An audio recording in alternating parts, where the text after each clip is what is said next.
Un plaisir de vous retrouver pour cette édition du soir. Bonsoir à toutes et à tous. Le sommaire.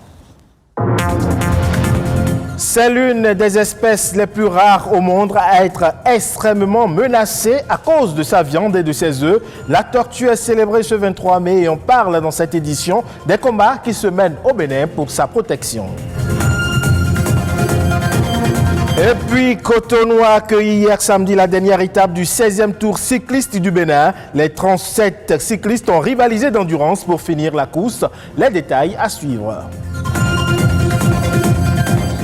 Enfin, on parle dans cette édition de l'abattage des cocotiers qui est interdit au Bénin. Certaines populations s'y adonnent à cœur joie, ne sachant pas que cela crée d'énormes conséquences sur l'environnement.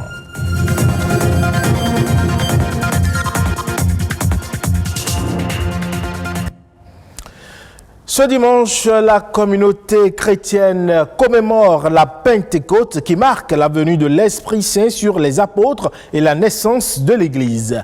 Pour les chrétiens, c'est la découverte incroyable d'une force, celle de l'Esprit de Dieu donné en surabondance au baptême. La Pentecôte, faut-il le dire, a lieu le 50e jour à partir de la fête de Pâques. Et ce dimanche, c'est également la commémoration du centenaire d'existence de Nombicha, la fête de la fraternité des peuples Hwa et Hweda. Au-delà de ces deux peuples, c'est toutes les communautés du Grand Popo, du Bénin et même de la diaspora qui se retrouvent à travers cette célébration annuelle.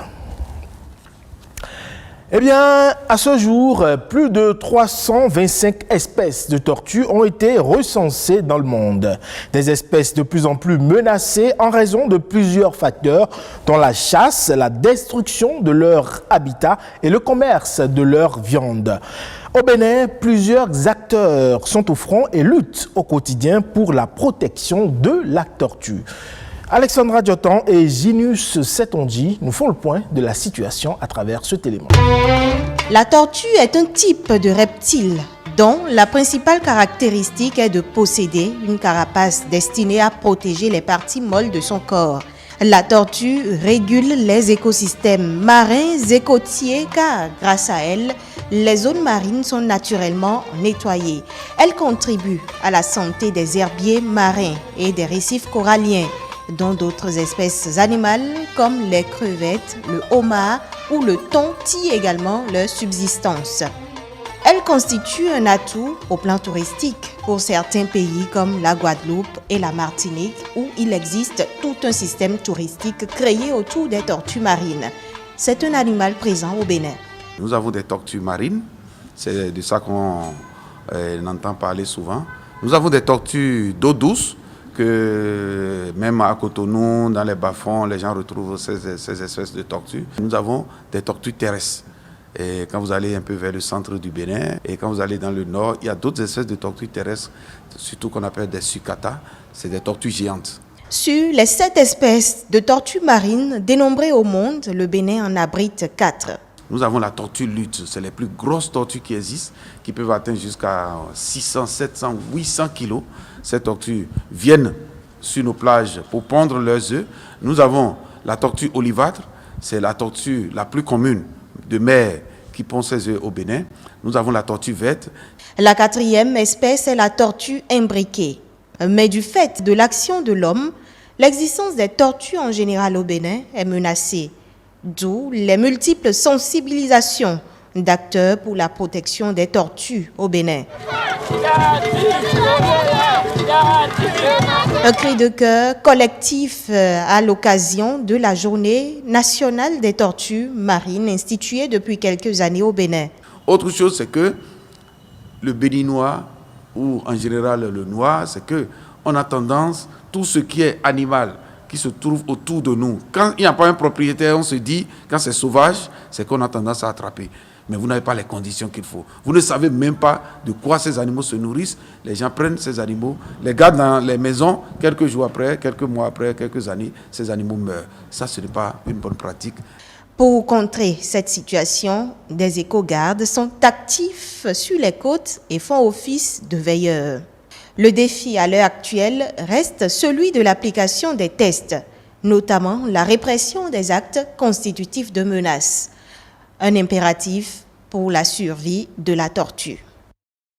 Depuis lundi dernier, 37 coureurs venus de 6 pays africains ont fait le tour du Bénin à l'occasion du 16e Tour cycliste international du Bénin. Hier samedi, c'était la 6e et dernière étape, un critérium de 101 km sur le boulevard des Armées à Cotonou. Rodrigue Babagbeto était présent sur cette étape. Voici son point.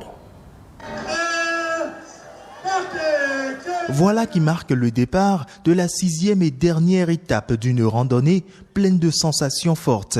29 coureurs au total provenant d'une dizaine de pays africains doivent parcourir 101 km en 29 tours sur le critérium de Cotonou, ici, au boulevard de la Marina. La course se fait dure et rude. Les échappées ne tardent pas à se créer. Si les Béninois ont été absents du trio gagnant des 2 premiers points chauds au sprint intermédiaire de la partie, ils se rattrapent au 3e sprint avec comme gagnant Ricardo Sodjede, le plus jeune de cette compétition, âgé de 20 ans. Je suis content. Je suis très content, mais c'est pas facile. Pas facile de gagner ce sprint et encore moins d'être le maillot jaune de cette compétition. Cela sera quasiment impossible. Car après une lutte âpre, c'est le Burkinabé Paul Domon qui réaffirme sa suprématie. Après avoir remporté les 3 premières étapes, il remporte celle-ci en 2 heures, 33 minutes, 19 secondes. Aujourd'hui, c'était un grand soulagement de franchir la ligne. Déjà avec le maillot jaune, mais en plus avec une victoire, c'était vraiment un bonus. On est venu avec une équipe costaud. On s'est donné carte blanche pour permettre à celui qui avait la meilleure occasion de remporter le maillot jaune. On a décidé par la suite, grâce à l'écart que j'avais pu creuser sur la première étape, m'aider pour remporter le Tour du Bénin. Il sera suivi d'un coureur ivoirien et d'un coureur béninois. Ce dernier s'offre la 3e place sur le podium. Il y a cela longtemps, on n'a plus obtenu ce genre de résultats. Donc vraiment merci à mes compatriotes et mes coéquipiers qui m'ont aidé à obtenir ce résultat. Je ne m'attendais pas à ça. Après la chute, avec tant de bobos sur son corps, il sentait tellement de douleur. Et il reprend la 3e place à la dernière étape, c'est salutaire. Et l'important, c'est quoi? On a battu tous les pays à part le Burkina. On s'est dit aucun Burkinabé ne bouge. C'était l'objectif. Et que les meilleurs coureurs, les grands sprinteurs allaient rester au frais. Une tactique qui n'a certes pas accordé au Bénin d'être au centre sur le podium, mais qui donne au président de la Fédération de cyclisme une satisfaction à 80%. Il faut savoir que le Burkina, ils ont 30 ans de vélo. Et nous, cette équipe qui est là, il y a certains qui n'ont que 5 ans de vélo. Donc d'autres, 1 année. Donc c'est absolument merveilleux. Nous allons essayer de mettre là-bas à 90% ou à 100% la prochaine fois. Et pour ce faire, les imperfections de cette édition sont à travailler pour l'édition à venir. Les circuits doivent être plus longs. Et puis il faut en profiter pour aller visiter d'autres endroits du Bénin. Le président avait parlé d'un tour du renouveau. C'est le cas. Voilà, maintenant il ne faut pas baisser les bras et se mettre d'ores et déjà au travail pour l'édition 2022. En 4 ans, le Bénin est passé de pays non classé à la 15e nation cycliste en Afrique au classement de l'Union cycliste internationale. Par l'organisation de cette compétition, le Bénin s'ouvre encore plus au monde, permettant de découvrir ses richesses et ses potentialités. On change de registre pour dire qu'il n'est plus question d'abattre les cocotiers au Bénin sans autorisation. C'est une décision qui vise à régénérer le couvert végétal et qui est motivée par le constat selon lequel l'on assiste de plus en plus à des abattages anarchiques des cocotiers. De quoi retourne cette interdiction? Romain Dekadjevi, journaliste spécialiste des questions environnementales, nous en parle.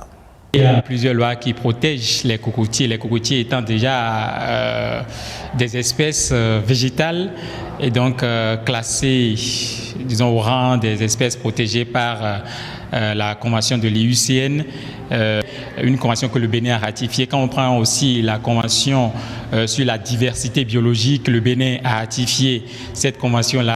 Il y a aussi la récente décision issue du Conseil des ministres du 12 décembre 2018, à l'issue de laquelle le gouvernement a interdit, bien entendu, la coupure anarchique quand même de ce type d'espèces sur toute l'étendue du territoire national. Donc l'un dans l'autre, on peut dire que le Bénin ne manque quand même pas d'arsenal juridique pour traiter quand même de la réglementation ou de la régulation et de la gestion des cocos nucifera qu'on appelle couramment les cocotiers. Les avantages sont multiples. D'abord, au plan environnemental, ce sont des espèces qui luttent contre l'érosion côtière. C'est des espèces qui résistent au vent, quelle que soit la nature du vent, parce que ces racines s'enchâssent très souvent dans la terre ou l'espace qui l'accueille.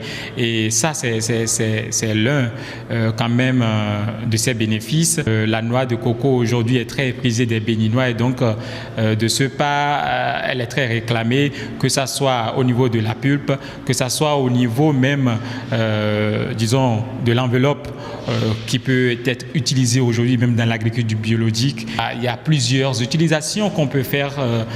Aucun objet du cocotier n'est jeté et donc c'est une plante qui est fortement recommandée et son besoin est vraiment exprimé dans le rang des populations.